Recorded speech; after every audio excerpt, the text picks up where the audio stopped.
इस चैनल पर हम आपके लिए लेकर आते हैं देवी देवताओं से जुड़ी बहुत सारी जानकारी, कुछ ऐसी पौराणिक कथाएं जो आपको कहीं और सुनने को नहीं मिलती हैं। तो सबसे पहले हमारे चैनल को सब्सक्राइब कर लीजिए, जिससे कि आपको हमारे नए वीडियोस के अपडेट सबसे पहले मिलेंगे।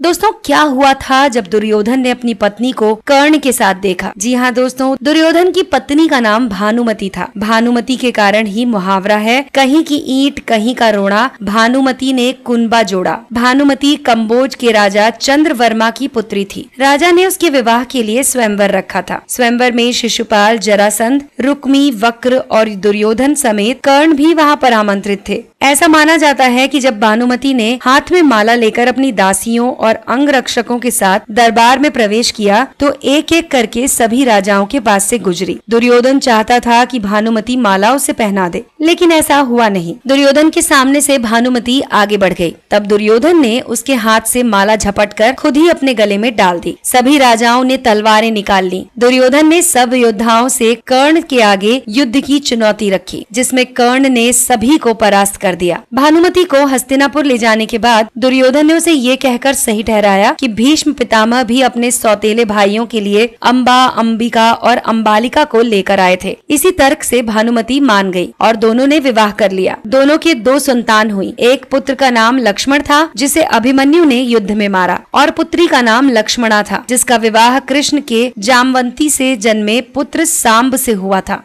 कहते हैं कि भानुमति का कर्ण के साथ अच्छा संबंध हो चला था। दोनों एक दूसरे के साथ मित्र की तरह रहते थे। दोनों की मित्रता प्रसिद्ध थी। कर्ण और दुर्योधन की पत्नी भानुमति एक बार शतरंज खेल रहे थे। इस खेल में कर्ण जीत रहा था। तभी भानुमति ने दुर्योधन को आते देखा और खड़े होने की कोशिश की। दुर्योधन के आने के बारे में कर्ण को पता नहीं था, इसीलिए जैसे ही भानुमति ने उठने की कोशिश की, कर्ण ने उसे पकड़कर बिठाना चाहा। भानुमति के बदले उसके मोतियों की माला कर्ण के हाथ में आकर टूट गई। दुर्योधन जब कमरे में आ पहुंचा, तब दुर्योधन को देखकर भानुमति और कर्ण दोनों डर गए। दुर्योधन को कहीं कुछ गलत ना शक हो जाए, परंतु दुर्योधन को कर्ण पर बहुत विश्वास था। उसने सिर्फ इतना कहा, मोतियों को उठा लें। वो जिस उद्देश्य से आया था उस संबंध में कर्ण से चर्चा करने लगा। इस विश्वास के चलते ही कर्ण को उसने गलत नहीं समझा। हालांकि कुछ लोग इस घटना का वर्णन कुछ अलग तरह से करते हैं कि दोनों शतरंज खेल रहे थे, भानुमति हार रही थी तो कर्ण प्रसन्न था। इतने में दुर्योधन के आने की आहट हुई तो भानुमति सहसा ही खेल छोड़कर उठने लगी। कर्ण को लगा कि वो हार के डर से भाग रही है, इसलिए उसने उसका आंचल झपट लिया। अचानक ही की गई इस हरकत से भानुमति का आंचल फट गया और उसके सारे मोती वहीं बिखर गए। ऐसे में कर्ण को भी दुर्योधन आता हुआ दिखाई दिया। दोनों शर्म से डर रहे थे कि दुर्योधन क्या समझेगा। जब दुर्योधन निकट आया तो दोनों उससे आंखें नहीं मिला पा रहे थे, लेकिन दुर्योधन ने हंसकर कहा कि मोती बिखरे रहने दो, या मैं तुम्हारी मदद करूं मोती समेटने में। दोस्तों, कहते हैं कि भानुमति बेहद ही सुंदर, आकर्षक और शरीर से काफी शक्तिशाली थी। गांधारी ने सतीव पर्व में भी बताया था कि भानुमति दुर्योधन से खेल खेल में ही कुश्ती करती थी, जिसमें दुर्योधन उससे कई बार हार जाता था। भानुमति को दुर्योधन और पुत्र की मौत का गहरा धक्का लगा था। तो दोस्तों, ये थी जानकारी जुड़ी हुई भानुमति से। अगर आपको भी इस बारे में कुछ पता है तो हमें जरूर बताएं। हम पूरी कोशिश करेंगे आपके द्वारा दी गई जानकारी का वीडियो बनाने की। आपकी स्टोरी आप हमें हमारे वीडियो की कमेंट सेक्शन में लिखकर बता सकते हैं।